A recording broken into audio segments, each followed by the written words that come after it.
distinctive Italian design makes Alfa Romeo's Giulia stand out in the compact executive saloon segment, but this Latin contender has far more up its tailored sleeve than just good looks. Innovative engines, perfect weight distribution, unique technology and a best-in-class power-to-weight ratio deliver a car worthy of its famous maker. At last. If the look of this Alfa didn't make you want to buy it, the driving experience it offers might well do. Of course, the Giulia is saddled with quite a weight of expectation here, tasked with embodying all of this famous Italian brand's heritage and sporting prowess. That it can deliver on this is evident in the first few miles that you spend at the wheel.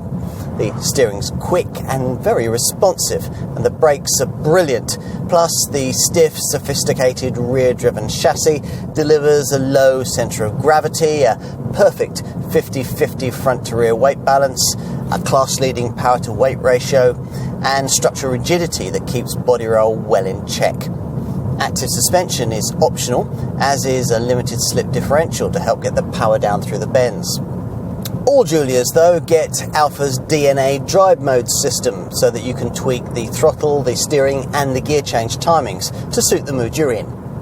All the engines on offer have been freshly developed for this car, and almost all Giulia buyers will choose between two very different units. The 2-litre petrol turbo power plant I'm trying here is one way you could go, offered with either 200 or 280 horsepower, but the vast majority of customers will prefer the 2.2-litre diesel, available in either 150 or 180 horsepower states of tune.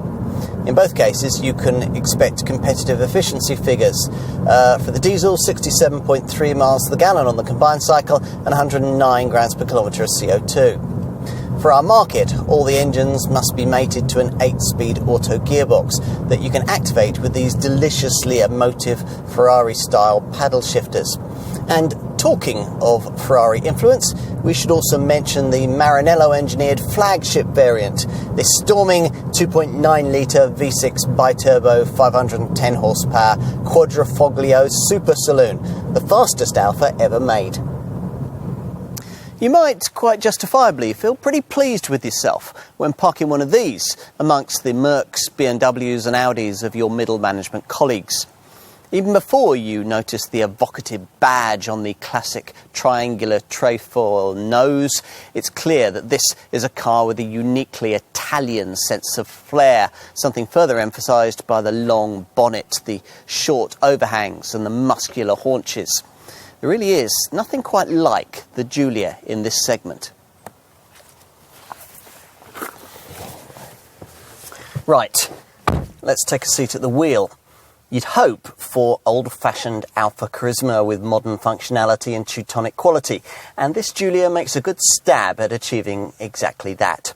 True, there are a few issues with fit and finish, especially with some elements of the switchgear, and the Giulia can't match its German rivals in terms of media connectivity, though the 8.8-inch centre dash infotainment screen works effectively. There's so much else that's seductive about this cabin, though. The deeply cowled dials, a grippy little 3-spoke wheel, splashes of aluminium, and huge evocative gear change paddles behind the steering wheel that look as if they were originally designed for a Ferrari, and probably were. Add a bit of embellishment, here courtesy of the luxury Lusso pack, with stitched Piano Fiore leather and sumptuous silverwood trim, and the interior can look absolutely gorgeous. When it's time to take a seat in the rear, taller folk might find access hindered a little by this swept-back roofline. Still, the rear door opens decently wide.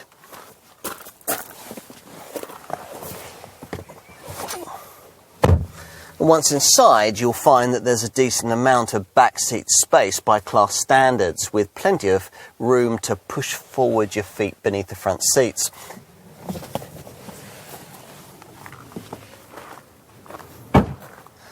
Finally, let's take a look in the boot, which opens to reveal a 480-litre capacity that, surely, not coincidentally, is the exact equal of a BMW 3 Series or a Mercedes C-Class.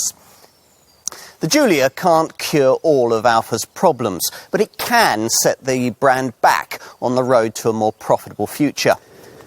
It won't be available in numbers large enough to really bother the volume players in the sector, but then that relative rarity is just another part of its appeal.